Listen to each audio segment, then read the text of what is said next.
That was dumb. That was dumb. Every tool's a hammer, unless it's a screwdriver, then it's a chisel.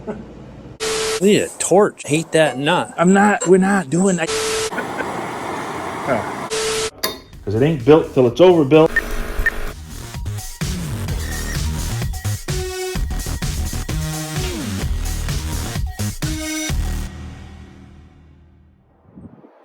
Hey, welcome back to the channel. This will be a quick video. I just got a couple of quick little things here, housekeeping things to finish up before the bell project will be done. So I did some research and I found, like usual, about 5 people say always polish the bell and 5 people say never polish the bell. So I went with the one that was easier, a little less work.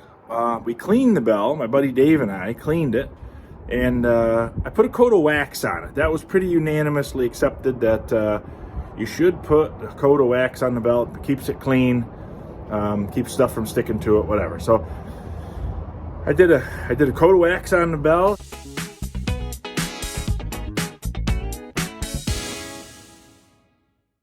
I also touched up the paint on the frame that was, from moving it up here, we scratched it and stuff. I got all that stuff touched up. I got it. Everything's finished and tightened, ready to ring.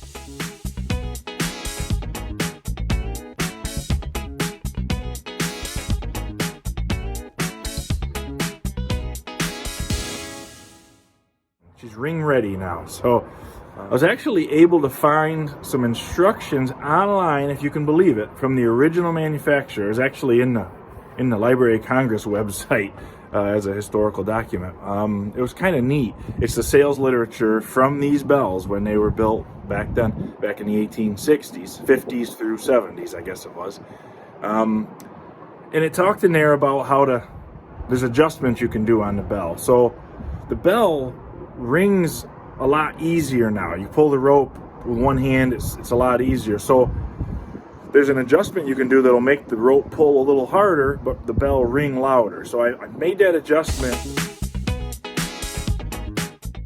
The rope still pulls, I think, pretty easy, and the bell's supposed to be louder. I don't know. When we're all done, I have a good video from before, from out on the street listening to the bell. So I guess when we're done, we'll compare them and see if it made any difference, in the sound quality or how loud it is or whatever. I thought that was kind of neat that the instruction book is actually still available.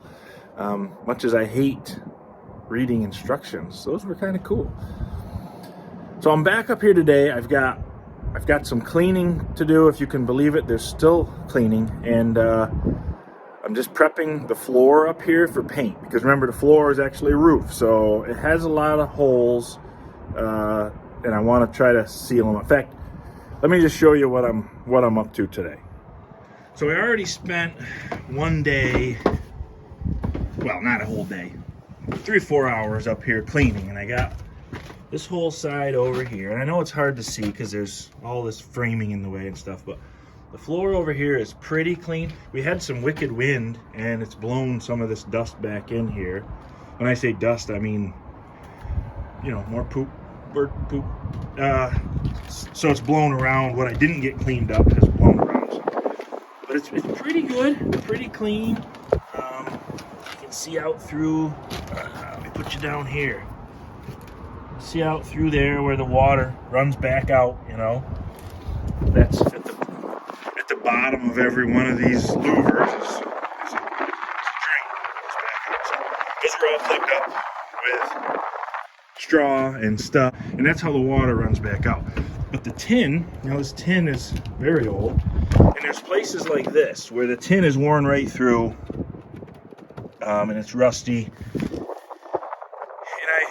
I'm certainly not going to cut a piece out and fix it unless we have to. What I'm going to try to do is, I got that rubberized roof paint. Once I get all of this clean, I got to clean up all these piles here, and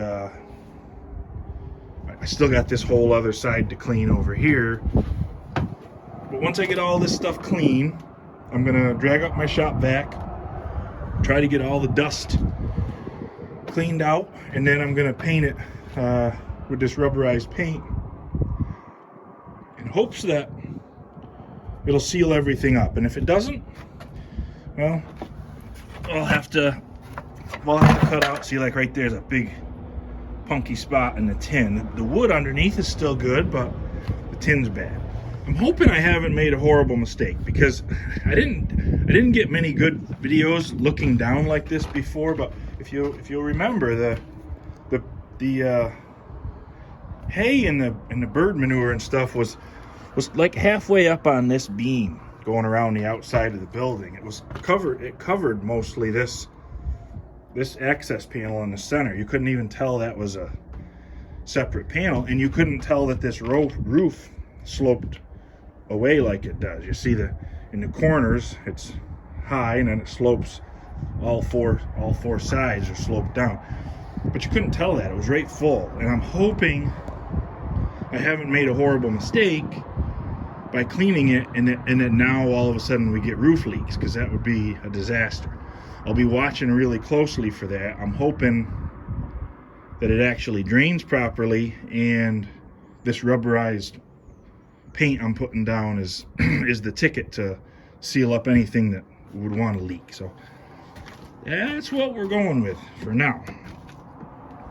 I'm gonna get busy here. I cleaned out over on all four sides. There's one of these sections between the two louvers, and down in there is kind of a hole. Well, those were of course right full level with, you know, stuff, and I dug two of them out so far. That one over there, which you can see the daylight, that was all plugged. That's a drain where the water's supposed to run back out also. But over here in this one, which was where I found a couple of whiskey bottles before, I finished cleaning them out all the way to the bottom, and lo and behold, I found 1, 2, 3, 4 more whiskey bottles. So these things, I'm telling you, are old. I'm gonna take them home and clean them up, but most of them were cork, that you're sealed with a cork bottles. That one says 7 ounce on it.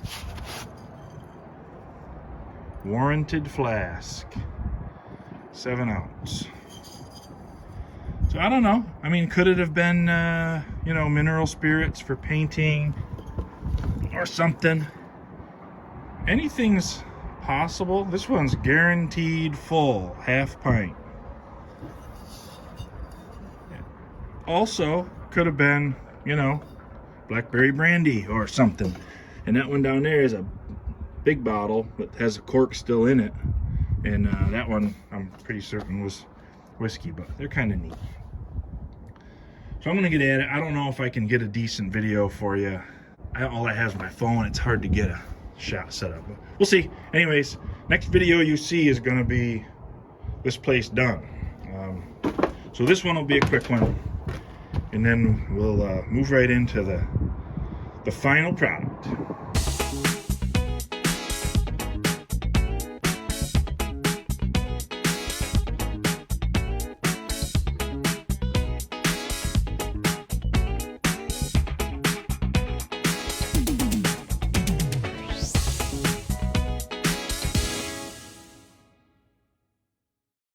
Well, that, as they say, is a wrap. Not the song, the other one. I think this project is done. I'm gonna have to give this paint job a couple of days probably to dry. And then I'm gonna get up there and try to set up some nice shots, some befores and some afters, and some ringing video and all this stuff of this church bell. I think I gave it a test ring. Sounds right to me.